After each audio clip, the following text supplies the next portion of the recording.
يا أيها الذين آمنوا اتقوا الله حق تقاته ولا تموتن إلا وأنتم مسلمون. يا أيها الناس اتقوا ربكم الذي خلقكم من نفس واحدة وخلق منها زوجها وبث منهما رجالا كثيرا ونساء واتقوا الله الذي تساءلون به والأرحام إن الله كان عليكم رقيبا. يا أيها الذين آمنوا اتقوا الله وقولوا قولا سديدا يصلح لكم أعمالكم ويغفر لكم ذنوبكم ومن يطع الله ورسوله فقد فاز فوزا عظيما.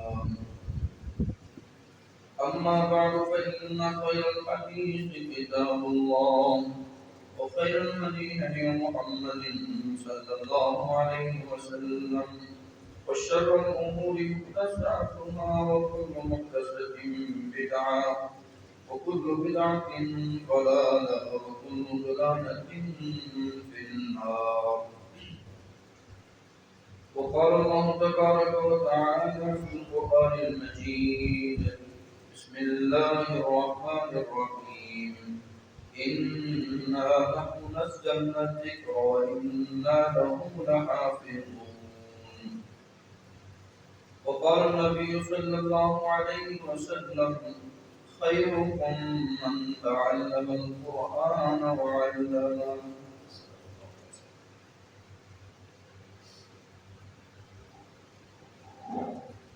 حمد قسم کی تعریف تسبیح و تقدیس اللہ خالق و مالک کے لیے ہے،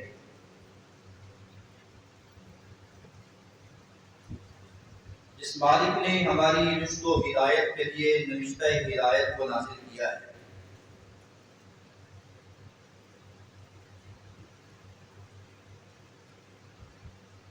اور یہ وہ کتاب ہے جو بے مثل بے مثال ہے، بے نظیر ہے۔ اور اس کی حفاظت کا ذمہ بھی اس نے خود لیا ہے۔ درود و سلام صحابی نبی پر، جس نے اس عظیم نعمت کی قدر کرتے ہوئے دن رات اس کی تلاوت کی، دن رات اس کا پرچار کیا، لوگوں کو سمجھایا اور مجھے اور آپ کو اس کی تعلیم حاصل کرنے کا حکم دیا۔ محترم سامعین، آج 18 ذوالحج ہے، جولائی کی 7 تاریخ ہے۔ تو 18 ذوالحج، اس میں ایک عظیم سانحہ ہوتا ہے جو بہت بڑا سانحہ ہے، جو سیدنا عثمان رضی اللہ تعالی عنہ کی شہادت کا دن 35 ہجری ہے، جمعہ کا دن ہے، 18 ذوالحج ہے۔ تو سیدنا عثمان غنی رضی اللہ تعالی عنہ کو بڑی بے دردی کے ساتھ تلاوت قرآن کرتے ہوئے وہ شہید ہو جاتے ہیں۔ اللہ رب العزت ان کے حال پہ رحمت فرمائے اور ان کو کروٹ کروٹ جنت میں سکون عطا فرمائے۔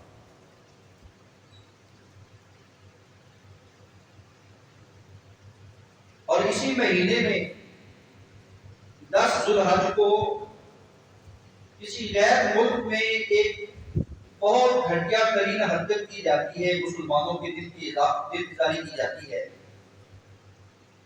پاکیزہ کلام اللہ رب العزت کی قرآن مجید، جو ہر عیب سے پاک ہے، جس کی ہر بات میں کسی قسم کا کوئی شک نہیں ہے، وہ نور ہدایت بھی ہے، وہ حق اللہ بھی ہے، قرآن کلام اللہ بھی ہے، قرآن میرے اور آپ کی نجات کا ذریعہ بھی ہے، قرآن میرے اور آپ کے لیے سفارش کا ذریعہ بھی ہے، قرآن دنیا اور آخرت کی بھلائیوں کا منبع اور مصدر ہے۔ میرے اور آپ کے لیے ضابطۂ حیات ہے اللہ رب العزت کی اس کلام کی توہین، اور یہ آج سے نہیں، یہ ہر دور میں ہوگا۔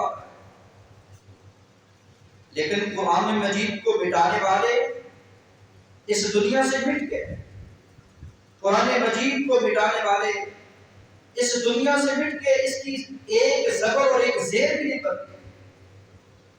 دنیا میں بڑی بڑی آسمانی کتابوں کی تحریف ہو گئی، ان کے پیغامات کو منحرف کیا گیا، بعض کو مانا گیا، بعض کو چھوڑ دیا گیا، لیکن قرآن مجید ایک ایسی واحد کتاب ہے جس کی اللہ رب العزت جس کے پہلے صفحے پہ کہتے ہیں لا ریب فیہ ھدی للمتقین، یہ ایسا نوشتہ ہدایت ہے کہ اس میں کسی قسم کا کوئی شک نہیں۔ دنیا کی کوئی کتاب لے لیں، ہر کتاب کے مقدمہ میں اس کا مصنف یہ لکھے گا کہ بشری تقاضے کے مطابق اگر کوئی خطا ہو رہی ہو تو مجھے آگاہ کرنا، معاف کرنا۔ اور یہ ایک ایسی کتاب ہے جس کے شروع ہوئی میں اللہ رب العزت فرماتے ہیں کہ ذالک الکتاب لا ریب فیہ، یہ ایک ایسی کتاب ہے جو متقین کے لیے راہ ہدایت ہے، مشعل ہدایت ہے، اور جنت میں لے جانے کا ذریعہ ہے۔ یہ انقلاب کی کتاب ہے، اس میں کسی قسم کی کوئی شک کی گنجائش نہیں۔ میرا اور آپ کا پھر حق بنتا ہے کہ ہم اس قرآن مجید کے اوپر ایمان لائیں، اس کو مانیں۔ قرآن نہ فعل ہے نہ حرف ہے، یہ اسم ہے، اور اس کا مطلب ہے پڑھی جانے والی کتاب۔ پھر میرا اور آپ کا حق بنتا ہے کہ اس پڑھی جانے والی کتاب کی تلاوت کریں۔ دنیا میں اللہ رب العزت احسان کر رہے ہیں مومنوں پر، محمد رسول اللہ صلی اللہ علیہ وسلم کو مبعوث فرما کر کہ لوگوں میں نے تم پر احسان کر دیا ہے، تمہیں ایک عظیم نعمت دے کر، جس کو نعمت محمد کہا جاتا ہے صلی اللہ علیہ وسلم۔ ان کا کام کیا ہے؟ یتلو علیہم آیاتی، اللہ کے قرآن کی آیات کی تلاوت۔ اب پتہ چلا کہ مسلمانوں کو بھی چاہیے کہ اپنے نبی کی سیرت اور سنت کو اپناتے ہوئے تلاوت قرآن کو اپنا معمول بنائیں۔ ریلیاں نکالنے کے لیے، روڈ بلاک کرنے کے لیے ہم نکلتے ہیں، نکلنا چاہیے بھی، کیونکہ تحفظ قرآن، دفاع قرآن میرا ایمان اور آپ کا ایمان ہے، ہمارے ایمان کا حصہ ہے۔ لیکن کبھی ہم نے یہ غور کیا کہ انہوں نے توہین کی، میں مجھے چاہیے کہ میں تلاوت قرآن کروں، مجھے چاہیے کہ میں خدمت قرآن کروں۔ وہ توہین کرنے سے باز نہیں آتے، وہ تذلیل کرنے سے مسلمانوں کی باز نہیں آتے۔ ہم تلاوت قرآن سے اعراض کیے ہوئے ہیں، ہم رب کو بھی ناراض کیے ہوئے ہیں۔ سوچئے ذرا ایک لمحے کے لیے کہ آج ہم نے تلاوت قرآن کی ہے کیا؟ آج کا دن نبی صلی اللہ علیہ وسلم نے فرمایا سورہ کہف کی تلاوت کرنا جمعے والے دن، ایک جمعے سے لے کر دوسرے جمعہ تک اللہ تمہارے سینے کو روشن کر دے گا۔ اس کی تلاوت قرآن کی وجہ سے ایک حرف کے بدلے میں اللہ 10 نیکیاں دیتے ہیں۔ بل الف حرف و لام حرف و میم حرف، الف الگ ہے، لام الگ ہے، میم الگ ہے، 30 نیکیاں ملتی ہیں۔ کیا میں نے آج کے دن سورہ کہف کی تلاوت کی ہے؟ اگر نہیں کی ہے تو ڈوب بننے کا مقام ہے۔ ذرا غور کیجیے، دعوے ہمارے بہت بڑے ہیں اور عملی لحاظ سے ہم بہت پیچھے ہیں۔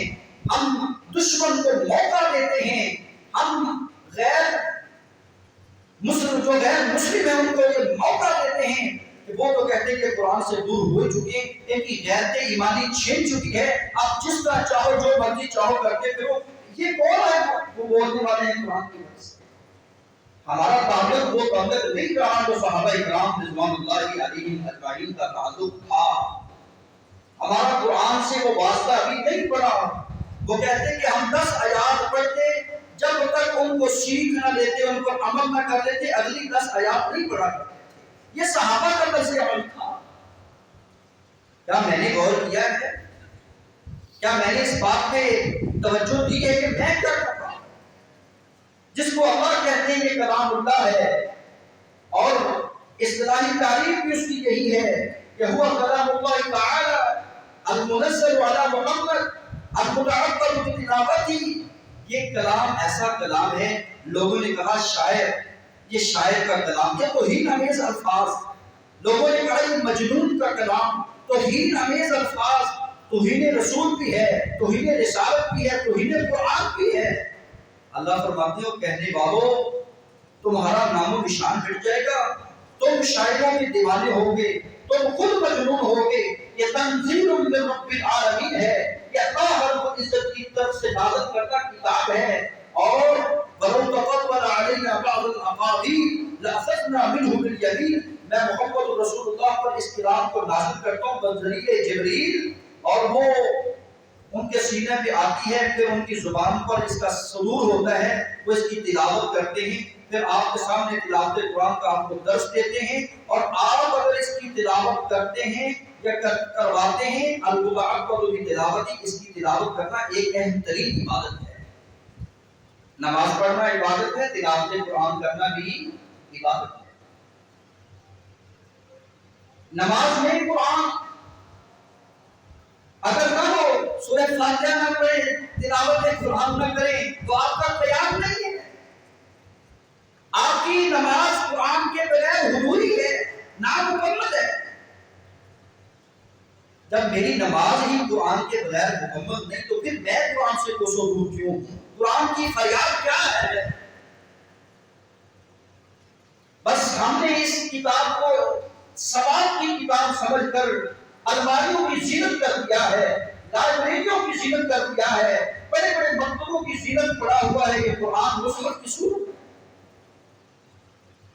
آج کل تو جدید دور ہے، جدید ٹیکنالوجی ہے، ہر موبائل جیب میں ہے، ہر انسان کی جیب میں اینڈرائڈ پڑا ہے، اس میں ایک ایپ ہے قرآن مجید کی. کبھی کھول کر ہمیں تلاوت قرآن کا ایک صفحہ کرنے کی سعادت ملی ہے،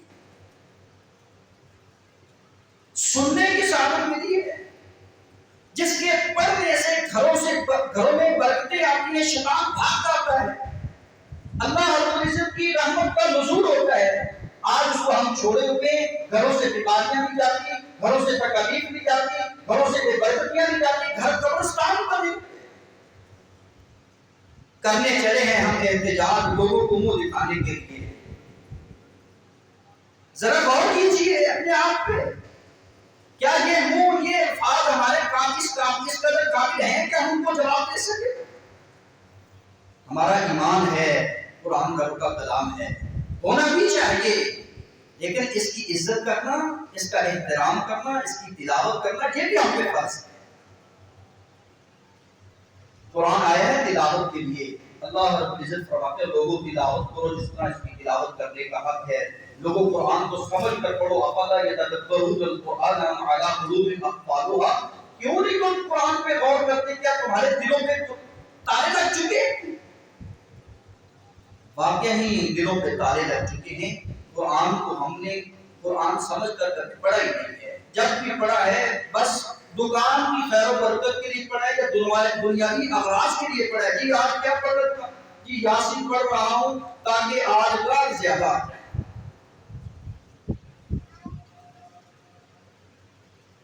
یہ وہ حقیقت ہے جو میں آپ کے سامنے ظاہر کر رہا ہوں. آج بھی پانی چھڑک کر کام کیا جا رہا ہے اس لیے کہ دکانداری زیادہ چلے. بھائی المتعبد بتلاوتہ، اس کی تلاوت کرنا عبادت ہے. اس کو عبادت سمجھ کے کر، اس کو اپنی عادت بنا تلاوت قرآن کو. الا ماشاء اللہ، گھروں میں کوئی ایک ہو جو تلاوت کرتا ہو، جو کوئی ایک قرآن مجید کو کھولتا ہو. ذرا آپ اپنے دماغ کی کھڑکیوں کو کھولیں کہ ہفتے میں، مہینے میں، جب سے رمضان کے ہم نے کتنی بار قرآن مجید کو مکمل کیا ہے؟ اگر نہیں کیا تو پھر سوچنے کی بات ہے، توجہ کی بات ہے، غور کرنے کی بات ہے. دنیا کی ہر اخبار کو ہم نے پڑھا، دنیا کی ہر خبر، ہر لٹریچر میرے پاس ہے. دنیا کی جو نئی خبر آتی ہے اس سے میں آگاہ ہوں. جو رب نے خبریں دی ہیں 1400 سال بیت چکے ہیں، اس کا ہمیں پتا. پتہ چلا کہ میں غافل ہوں قرآن سے، ارے مومنو تم کہاں سو گئے ہو، رب کا قرآن یہ لٹا جا رہا ہے۔ ارے مومنو تم کہاں سو گئے ہو، رب کا یہ قرآن تمہیں پکار رہا ہے، میری تلاوت کرو، مجھے سمجھو، مجھ پہ عمل کرو، میں تمہیں غلامی کے آداب سکھاتا ہوں، میں تمہیں بادشاہت کرنے کے آداب سکھاتا ہوں، تمہیں جینے کا سلیقہ بتاتا ہوں، اگر کسی نے سیکھنا ہو تو قرآن سے سیکھے۔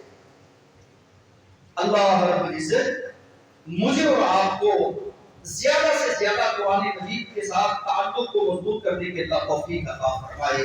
دنیا داری سے تعلق جتنا مرضی مضبوط کر لے، رب کی قرآن سے اگر آپ کا تعلق مضبوط نہیں ہے تو سمجھ لیں آپ کا تعلق اپنے رب سے مضبوط نہیں ہے۔ رب سے تعلق مضبوط کرنا ہوگا تو رب کے قرآن سے تعلق مضبوط کرنا پڑے گا۔ اس کو جینا، مرنا، اڑنا اور اپنا ضابطۂ حیات بنائے کہ قرآن مجید مجھے کیا اس موڑ پہ درس دے رہا ہے، قرآن مجید مجھے اس واقعے سے، اس خوشی میں، اس غم میں مجھے کیا درس سبق دے رہا ہے، میں کیا سیکھنا چاہتا ہوں۔ اللہ سمجھنے کی توفیق عطا فرمائے۔ محترم سامعین حضرات، قرآن مجید کی آج تک وہ محفوظ ہونے کی دلیل ہے کہ دنیا میں تورات بھی اللہ نے نازل کی ہے، انجیل بھی اللہ نے نازل کی ہے، لیکن وہ محفوظ نہیں ہے، اس کی زیر و زبر، اس کے احکام بدلے ہوئے ہیں۔ آج تک قرآن مجید کی نہ زیر بدلی، نہ زبر بدلی، نہ قانون بدلا، جو اللہ نے جس طرح نازل کیا اسی طرح من وعن موجود ہے۔ یہ اس کی عظمت کی، اس کے مقام کی، اس کے شان کی سب سے بڑی دلیل ہے۔ کیوں؟ اِنَّا نَحْنُ نَزَّلْنَا الذِّكْرَ وَإِنَّا لَهُ لَحَافِظُونَ۔ تم حافظ بنو نہ بنو، تم اس کے نگران بنو نہ بنو، میں خود اس کو نازل کرنے والا ہوں، میں خود اس کی حفاظت کرنے والا ہوں۔ یہ کس نے ذمہ لیا؟ اللہ رب العزت نے ذمہ لیا ہے۔ مجھے صرف چاہیے کہ جو اللہ نے مجھے حکم دیا ہے، جو اس قرآن نے مجھے حکم دیا وہ میں کروں، جس چیز سے قرآن نے مجھے روک دیا میں اسے رک جاؤں۔ کیا میں غور کروں، اپنا محاسبہ نفس کروں، قرآن مجید کے کتنے اوامر ہیں، قرآن مجید کی کتنی نواہی ہیں، اوامر میں کتنا میں عمل کر رہا ہوں، نواہی سے میں کتنا اجتناب کر رہا ہوں، قرآن مجید نے جتنا حکم دیا میں کتنا کو عمل کر رہا ہوں، جس سے منع کیا میں کتنا کو روک رہا ہوں، ذرا غور کیجیے۔ اگر باز نہیں آ رہے تو پھر سوچنے کی بات ہے۔ سب سے پہلے گستاخ، سب سے پہلے منکر قرآن، جو عمل کے لحاظ سے عملی طور پر منکر ہیں تو ہم خود ہیں۔ میرا عمل ثابت کرے میں قرآن سے محبت کرنے والا ہوں۔ یہ قرآن کا حق بھی ہے کہ قرآن سے اپنی محبت کا تقاضا بھی یہی ہے کہ قرآن مجید کو صبح و شام پڑھا جائے، قرآن مجید کی تلاوت کو عام کیا جائے، قرآن مجید کے مفہوم کو سمجھا جائے، قرآن مجید کی خدمت کے لیے کوشاں دن رات کہا جائے۔ قرآن مجید کی تعلیمات ہمارا اولین مقصد ہونا چاہیے کہ قرآن مجید کی تعلیم کو فروغ دیں۔ دنیا بے حیائی کو فروغ دیتی ہے، دنیا کے فحش لٹریچر عام کیے جا رہے ہیں، لوگ دنیا کے بہترین سٹیٹس کو چھوڑ کر فحش ترین سٹیٹس کو شیئر کرتے ہوئے نظر آتے ہیں۔ ان کے منہ پہ ان کے اوپر تماشا ہونا چاہیے کہ ہم قرآن والے ہیں، ہم اہل قرآن ہیں، ہمارا جینا مرنا قرآن کے ساتھ ہے، ہمارا مقصد قرآن ہے، ہمیں سینے کا قرآن سکھاتا ہے، تو لہذا ہماری محبت یہ ہے کہ دن رات اگر تمہارے موبائلوں میں لٹریچر فحش ہے تو ہمارے موبائلوں میں تمہیں قرآن نظر آئے گا، قرآن کی تلاوت نظر آئے گا۔ اللہ صحیح معنوں میں قرآن سے محبت نصیب فرمائے۔ کتاب اللہ و حبل اللہ الممدود من السماء الى الارض۔ کتاب اللہ، اللہ کی کتاب ایسی ہے جسے حبل اللہ کہا گیا ہے، اللہ کی رسی کہا گیا ہے۔ جو بندہ چاہتا ہے کہ میرا تعلق اللہ سے مضبوط ہو جائے، اس کو چاہیے کہ حبل اللہ، اللہ کی رسی کو مضبوطی سے تھام لے۔ واعتصموا بحبل اللہ۔ دنیا کے گمراہی کے گھٹا ٹوپ اندھیروں سے تم نکل جاؤ گے۔ جتنی گمراہیاں آج ہیں، جتنی تاریکیاں آج ہیں، اس کے اندھیروں سے آپ نکل سکتے ہیں، اجالے کی طرف آ سکتے ہیں اگر آپ قرآن مجید حبل اللہ، اللہ کی رسی کو مضبوطی سے تھام لیں۔ آج جتنے گروہ پارٹیاں بنے ہوئے ہیں کہ سارے کے سارے ایک بات پہ جمع ہو سکتے ہیں اگر قرآن مجید پہ متفق ہو جائے۔ قرآن مجید اللہ کی رسی ہے اور رسول رحمت نے فرمایا اللہ کی رسی کو مضبوطی سے تھامنے والے کبھی گمراہ نہیں ہو سکتے۔ اور میں ذکر کر رہا تھا سیدنا عثمان غنی کا، یہ وہ عثمان ہیں جن کو اللہ رب العزت کے پیارے رسول نے جنت کی بشارت دنیا میں دی۔ دوہرے دماغ عثمان، محسن کائنات عثمان، اگر آپ ان کے آخری لمحات کو دیکھیں، 33 ہجری ہے، 18 ذوالحج کا دن ہے، جمعہ کا دن ہے، 40 دن ہو گئے ان کے پانی کو بند کیے ہوئے، ان کے کھانے کو بند کیے ہوئے، محاصرہ کیے ہوئے، کرتے کیا ہیں؟ روزہ رکھتے ہیں، تلاوت قرآن کرتے ہیں، قیام کرتے ہیں، اور 18 ذوالحج کو قرآن مجید کی تلاوت کرتے ہوئے یہ وہ عثمان جنہوں نے سورہ حجرات سے لے کر سورہ ناس تک قرآن مجید کو اپنے ہاتھ سے لکھا، قرآن مجید کو جمع کرنے والے، ان کا تعلق اتنا قرآن سے مضبوط کہ دنیا کی شہیدوں کی گواہی کوئی اور دیں گے، لیکن رب کے قرآن نے کل قیامت کے دن سیدنا عثمان کی شہادت کی گواہی دینی ہے۔ رسول رحمت فرماتے ہیں قرآن تمہارے لیے حجت ہے، دلیل ہے، یا تمہارے خلاف چلے گا یا تمہارے حق میں چلے گا۔ اور یہ پڑھ کے آ رہے تھے سورہ بقرہ کا تلاوت شروع کرتے ہیں، سورہ بقرہ کی، اور آپ جو پہلا پارہ اس کا آخری رکوع پڑھتے ہیں فَسَيَكْفِيكَهُ اللَّهُ وَهُوَ السَّمِيعُ الْعَلِيمُ۔ سیدنا عثمان کی اس شہادت سے یہ پتہ چلتا ہے کہ ان کی ساری زندگی اگر گزری ہے تو قرآن کی وفاداری میں، میری بھی اگر زندگی گزرے، میری جان جائے تو قرآن کے ساتھ جائے، یہ ایمان ہونا چاہیے، یہ جذبات ہونے چاہیے ہمارے۔ 2 گھنٹے کے لیے باہر نکلتے ہیں، پھر وہی بات، تانبوں میں سجایا جاتا ہوں، آنکھوں سے لگایا جاتا ہوں، تعویذ بنایا جاتا ہوں، گھول گھول کے پلایا جاتا ہوں، جب غور و قرار لینے کے لیے تکرار کی نوبت آتی ہے قسموں کے لیے اٹھایا جاتا ہوں۔ یہ قرآن بس ہم نے قسموں کے لیے اور اپنی افراد و مقاصد کے لیے اس کو استعمال کیا ہے، اس کو ثواب کی نیت سے بس رکھ چھوڑا ہے۔ یہ ہمارے گھر میں پڑا ہے، مسلمانوں کے گھر میں پڑا ہے۔ وہ مؤسس تھے زمانہ میں مسلمان ہو کر، آج ذلت خوار ہو رہے ہیں تارک قرآن ہو کر۔ آج دنیا کی نظر میں ذلیل و رسوا اگر کوئی مسلمان ہو رہا ہے تو اس وجہ سے ہو رہا ہے کہ اس نے قرآن کو چھوڑ دیا۔ بس آج کا یہی ایک چھوٹا سا پیغام میسج ہے کہ قرآن مجید سے اپنا تعلق مضبوط کیجیے۔ اور سیدنا عثمان غنی رضی اللہ تعالیٰ کی شہادت سے یہ سبق ملتا ہے کہ آپ کی جان جائے تو قرآن کے ساتھ جائے۔ سبحان ربک رب العزت عما یصفون وسلام علی المرسلین والحمد للہ رب العالمین۔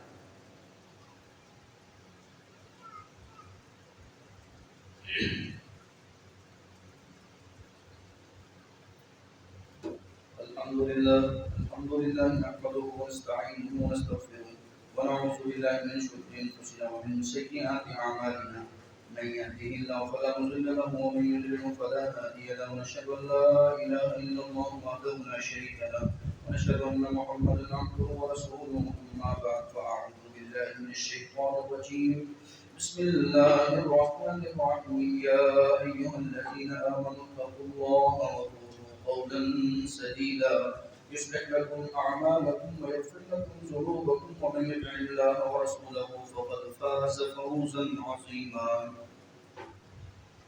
رسول رحمت نے ارشاد فرمایا تم میں سے بہترین وہ ہے جو قرآن مجید کی تعلیم حاصل کرتا ہے اور قرآن مجید کی تعلیم دیتا ہے۔ معلم متعلم دونوں بہترین ہیں۔ عظیم ترین شخصیت اگر آپ نے دیکھنی ہو تو وہ ہے جو قرآن مجید کو سیکھنے والے یا سکھانے والے۔ دنیا کی بڑی بڑی نعمتیں، سب سے بڑی نعمت اللہ رب العزت نے اپنے قرآن کو کہا وَاذْكُرُوا نِعْمَتَ اللَّهِ، یہ بہترین نعمت ہے، اس کو یاد کرو۔ اللہ رب العزت نے اپنے محمد رسول اللہ پر اس کو نازل کیا ہے، اس کا تلاوت کرنا سعادت بھی ہے، ثواب بھی ہے، امتداد بھی ہے، اس میں نصیحت بھی ہے۔ اور قابل رشد بات یہی ہے کہ تلاوت قرآن کو زیادہ سے زیادہ کیا جائے۔ دنیا میں مال لوگ تقسیم کرتے ہیں، لوگ حسد کرتے ہیں، آپ اعمال کو تقسیم کریں، آپ زیادہ سے زیادہ تلاوت قرآن کو کریں، لوگ آپ پر رشد کریں۔ یہی قرآن پھر آپ کے لیے جنت میں لے جانے کا ٹکٹ ہے، ذریعہ ہے۔ اور کہا جائے ہے کہ یہ قرآن جس طرح دنیا میں رہ کر تو قرآن مجید کی تلاوت کرتا رہا، آج بھی تلاوت کرتا جا اور جنت کی سیڑھیاں چڑھتا جا۔ پتہ چلا قرآن مجید سے جس کی بھی نسبت جس طرح بھی جڑ جاتی ہے، اللہ رب العزت اس کو اس طرح ہی قدر و اور مقام عطا کرتا ہے۔ اور پھر آج ہماری ذمہ داری بنتی ہے کہ جو قرآن کا مقام ہے ہمیں وہ مقام دینا چاہیے، جو قرآن کی عزت ہے وہ ہمیں عزت کرنی چاہیے۔ ہم وہ عزت نہیں کرتے وہ قدر نہیں کرتے جو کرنی چاہیے۔ اللہ صحیح معنوں میں اسلام کو سمجھنے کی توفیق عطا فرمائے، کیونکہ اسلام دین ممتاز ہے دنیا بھر کے دینوں میں۔ وہاں کتاب مذہب جو ہے وہ کتابوں میں ہے، یہاں قرآن سینوں میں ہے۔ ہمیں اپنے سینوں میں قرآن مجید کو محفوظ کرنا چاہیے۔ سبحان ربک رب العزت عما یصفون وسلام علی المرسلین۔